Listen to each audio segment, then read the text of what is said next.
Saya ingin memantik sedikit bagaimana tema pada hari ini, yaitu ijtihad ulama NU dalam bidang sosial politik untuk peradaban yang berkeadilan gender. Fikih peradaban atau kita kenal dengan fikih al-hadarat ini menjadi bagian dari fikih muamalah. Tentu tujuannya adalah fikih ini untuk membawa pengalaman Islam oleh orang-orang Islam untuk dijadikan percakapan secara global. Tentunya ini menarik karena kaidah dasarnya fikih muamalah ini adalah al-aslu fil muamalah al-ibahah.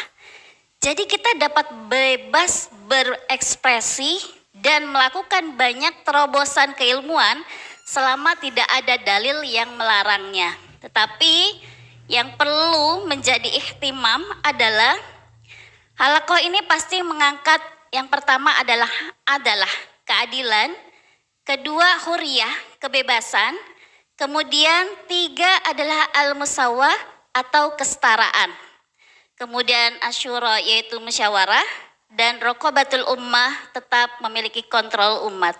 Baik, tidak berpanjang-panjang kata, kita akan mendengarkan bersama sumbangan pemikiran yang dapat dirumuskan oleh para pemikir ilmu untuk menjadi kontribusi halaqah siang ini dari berbagai perspektif. Kepada Kiai Anik Nawawi dari LBM PBNU, boleh memaparkan peradaban berkeadilan gender dalam perspektif turos. Ya. Karena harusnya usul fikih tapi beliau berhalangan. Tapi maaf tanpa mengurangi rasa hormat 10 menit. Mari kita lihat. Bismillahirrahmanirrahim. Assalamualaikum warahmatullahi wabarakatuh. Bismillah, alhamdulillah, wassalatu wassalamu ala rasulillah. Allahumma sholli ala sayyidina wa maulana Muhammad ibn Abdillah wa ala alihi wa ashabihi wa mawalah amam. Semua yang saya hormati yang ada di ruangan ini maupun yang bergabung dengan Zoom, Ketua Umum PP Fatayat yang Kiai Ulil Absor, Kiai Ibu Nyai Nur Rofiah, lalu Kiai Marzuki, Nyai Ifati Zamimah, dan yang lain-lain. Jadi kita akan berbicara peradaban yang berorientasi keadilan gender dalam 10 menit. Nah, saya ingin memulainya dengan kisah yang ada di Sahih Bukhari. Di Sahih Bukhari dimulai dengan kitab Bad'il Wahyi, kitab permulaan wahyu. Ada yang menarik saat Nabi Muhammad pertama kali dapat wahyu. Nabi Muhammad saat itu yang menguatkan psikologi Nabi Muhammad secara terus-menerus adalah istrinya yang bernama Sayyidah Khadijah. Sampai suatu ketika saat Nabi Muhammad sudah menerima wahyu dan Nabi Muhammad merasa takut. Kita tahu Nabi Muhammad meminta tolong kepada Sayyidah Khadijah untuk diselimuti. Nah, dan permintaan tolong Nabi Muhammad yang direkam dalam kitab-kitab hadis itu dengan bahasa zammiluni zammiluni. Ini menarik mengapa Nabi Muhammad meminta Sayyidah Khadijah dengan bahasa zammiluni. Zammiluni itu kan dhamirnya antum. Jadi jamak zukur. Harusnya kalau dia satu orang perempuan, harusnya zammilini zammilini. Tapi mengapa Nabi Muhammad zammiluni zammiluni? Tentu jawabannya banyak sekali. Para ahli hadis mensyarah dengan banyak jawaban. Tapi saya tertarik dengan jawaban dari Syekh Asy-Syanwani dalam Hasyiah Asy-Syanwani ketika mensyarah Mukhtasar Ibnu Abi Jamrah. Beliau mengatakan begini. Kenapa Nabi Muhammad kaifa khotoba Khadijah bi khitabi jam'i dzukur? Mengapa Nabi Muhammad memanggil atau meminta tolong kepada Sayyidah Khadijah dengan zammiluni? Dijawab kemudian, li jazalati Khadijah wa fitnatiha nazalat manzilata al-mudzakkar. Bahwa Sayyidah Khadijah itu karena punya kapasitas yang luar biasa, setara dengan lelaki. Bal rubama nazalat manzilatal jam'i. Bahkan dalam kasus ini Nabi Muhammad menganggap Sayyidah Khadijah itu setara dengan beberapa lelaki. Nah, jadi Sayyidah Khadijah bukan hanya setara dengan seorang lelaki, tapi setara dengan beberapa orang lelaki, tentu dengan kapasitasnya. Nah, menurut saya ini pondasi yang luar biasa dari turos kita, bagaimana sesungguhnya pandangan Nabi Muhammad SAW ya tentang perempuan, tentang adil gender itu bisa kita lacak ya. bisa kita lacak dari hadis-hadis Nabi dan dari himmah, dari apa yang Nabi Muhammad lakukan. Itu yang pertama. Lalu yang kedua, saya tadi tertarik dengan teorinya Gus Ulil yang luar biasa. Nah, ada sebuah penelitian, meskipun nanti harus ditasih oleh Gus Ulil penelitiannya betul apa tidak, bahwa kitab-kitab politik yang masuk ke Indonesia itu diawali dengan politik etika seperti At-Tibrul Masbuk fi Nasihatil Muluk. Nah, jadi ini kita bisa lacak misalkan karena salah satu raja di Indonesia, Sultan Abdul Mafakhir, mendapatkan hadiah dari seorang ulama besar yang bernama Ibnu Allan. Nah, salah satu hadiahnya itu adalah syarah At-Tibrul Masbuk. Nah, menurut kami ini fenomena yang cukup menarik karena kitab At-Tibrul Masbuk dan kitab Imam Ghazali yang lainnya itu membentuk kemudian DNA berpikir dan karakter berpikir ulama-ulama Nusantara atau ulama-ulama di Indonesia. Nah, salah satu tonggak dari tercapainya keadilan gender itu adalah tonggak al-musawah atau adanya egalitarianisme. Nah, tonggak al-musawah itu sudah disampaikan oleh Imam Al-Ghazali dalam kitabnya At-Tibrul Masbuk.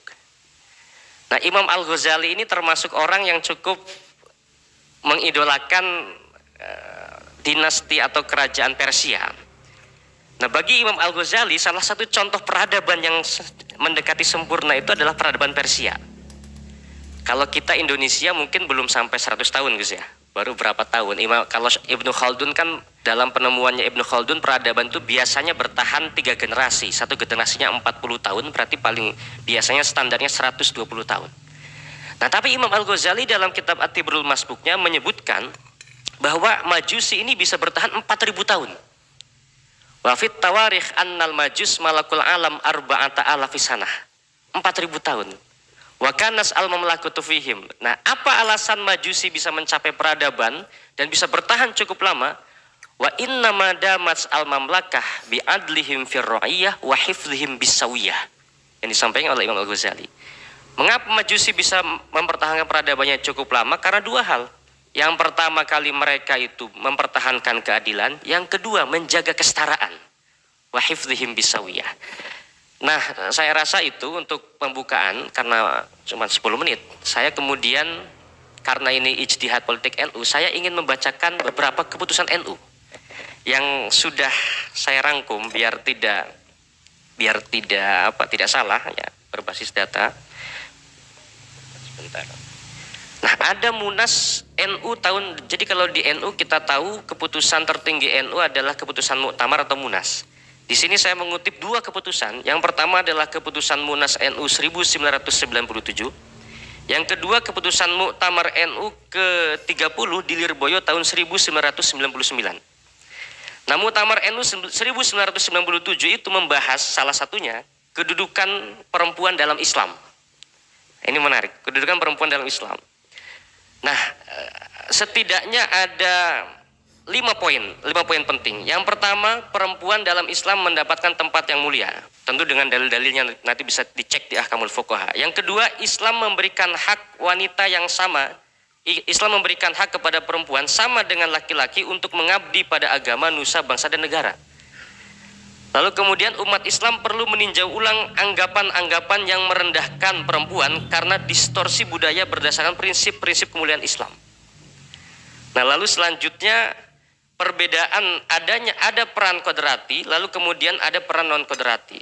Peran publik perempuan harus dilindungi terutama dalam sistem negara bangsa dan merupakan tanggung jawab NU dalam mewujudkannya. Ini menurut saya keputusan yang sudah sangat luar biasa pada tahun itu.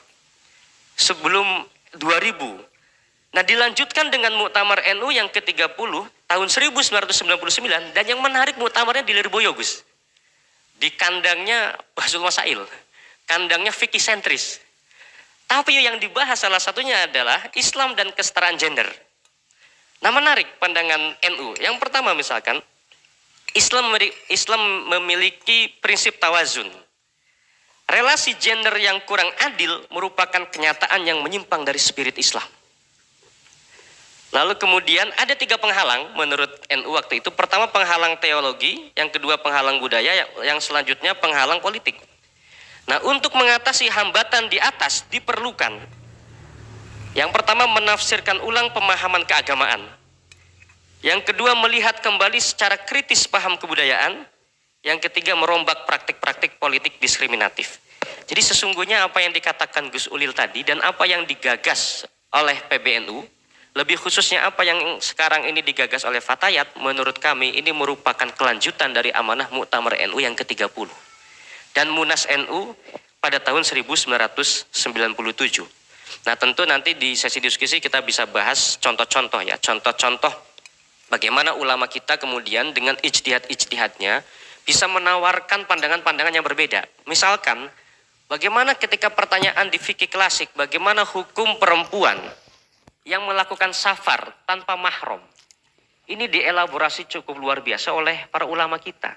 Sampai ada pendapat yang mengatakan bahwa untuk zaman saat ini, keadaan negara itu sudah bisa dianggap sebagai mahram. Keadaan sistem negara yang seperti ini sudah bisa dianggap sebagai mahram. Nah, apa ilahnya? Nah, tentu nanti akan kita bahas di sesi diskusi. Demikian dari kami. In uridil islah wa ma taufiqi illa billah. Wallahul muwaffiq ila aqwamit thoriq. Wassalamualaikum warahmatullahi wabarakatuh.